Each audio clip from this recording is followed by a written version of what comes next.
Over the past few months I have been captivated by several vlogs about Paris's flea markets, and I kept wondering when I would have the chance to revisit this city I am so fond of and explore these intriguing markets in person.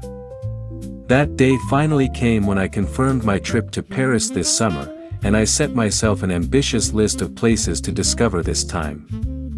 On my previous trips, I had already been a regular at the Saint-Ouen flea market thanks to a recommendation from Serge, a Parisian friend of mine. Still, Paris has many other interesting flea markets that are lesser known to mainstreamers, held on a regular or occasional basis, and many of them are places I had never visited before. Among them, one rose to the top of my list is the much talked about Porte de Vanves flea market, known in French as Marché aux Puces de la Porte de Vanves. Stretching along Avenue Marc Sangnier and Avenue Georges Lafnister in the 14th arrondissement, this remarkable Brocante has a charm that is every bit as compelling in person as it is in countless YouTube videos. With more than 400 vendors, the market offers a wide range of objects, from second-hand art and decorative pieces to homeware, tableware, textiles, jewelry, clothing, vintage books, prints, and postcards, with finds dating from the late 19th century to the present day. It has long been favored by collectors, interior designers, and discerning visitors who appreciate French vintage pieces, artisanal objects that are increasingly hard to find, and unique items unavailable in mainstream shops. Unlike Saint-Ouen, the stalls here are open-air rather than set within permanent shops, which means vendors begin setting up very early in the morning. Several sources note that some even start as early as 5:30 a.m. Since I had never been to this flea market before, my excitement only grew as I imagined what treasures might await me. That day, I invited my wonderful Belgian friend Benoit, who works in Paris, to join me on this treasure hunt. He shares my interest in rare vintage finds and beautiful art objects, and his knowledge of European history always adds another layer to such visits. I arrived about half an hour earlier to enjoy a first look before meeting him. As in the vlogs I had watched, the pieces on offer were fascinating and distinctive, since many existed in only one piece. Some were family heirlooms, while others had been commissioned from renowned artisan masons for private households, making them impossible to find in a shop or gallery today. A number of these precious objects once belonged to refined families or private individuals with a cultivated appreciation for art, culture, French history, and social life. After their passing, the items were passed on, then eventually dispersed among the market's vendors, allowing us to enjoy this kind of Brocante treasure hunt today. A visit like this requires time, patience, preparation, and budget.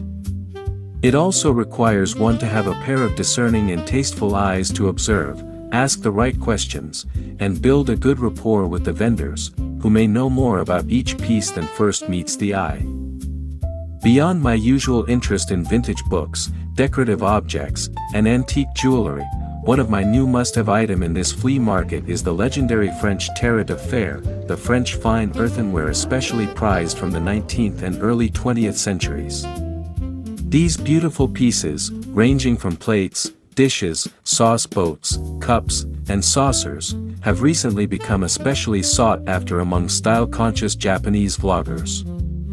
Made from a mixture of clay, feldspar, and kaolin, terre de fer is known for its refined floral motifs, elegant scrolls, and sometimes figurative designs reflecting the lifestyle of the period. The pieces are typically monochrome, often in shades of ink blue, though examples in Bordeaux red, leaf green, and gray can also be found. Major production came from renowned French towns and manufacturers including Saint-Amand, Jean, Choisy-le-Roi, Creux-Montereau, and Sarreguemines, among others. While one can still find home goods such as candelabras, chandeliers, and small wooden furniture from the last century, Porte de Vanves flea market is especially known for smaller, more portable objects. If you are looking for larger antique furniture, particularly 19th century French chateau-style pieces, the one in Saint-Ouen is a better choice, especially Paul Bertzerpet, where you can find a wide range of antique furniture and decor shops presented in beautifully styled interiors. Be sure to bring your own shopping bags and, if possible, some bubble wrap. Vendors are usually happy to wrap purchases in old newspaper, but on-site resources are limited, so it is wise to come prepared.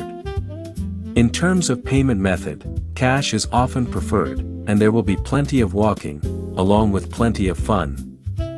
As a final tip, Porte de Vanves Flea Market opens every Saturday and Sunday from 7 a.m. to 2 p.m. Although some vendors begin setting up early, it is best to arrive sooner rather than later if you want the best chance of finding treasures. The easiest way to get there is via Metro Line 13 to Porte de Vanves station, which is only a short walk from the market. I hope you enjoy this exceptional kind of treasure hunt when in Paris.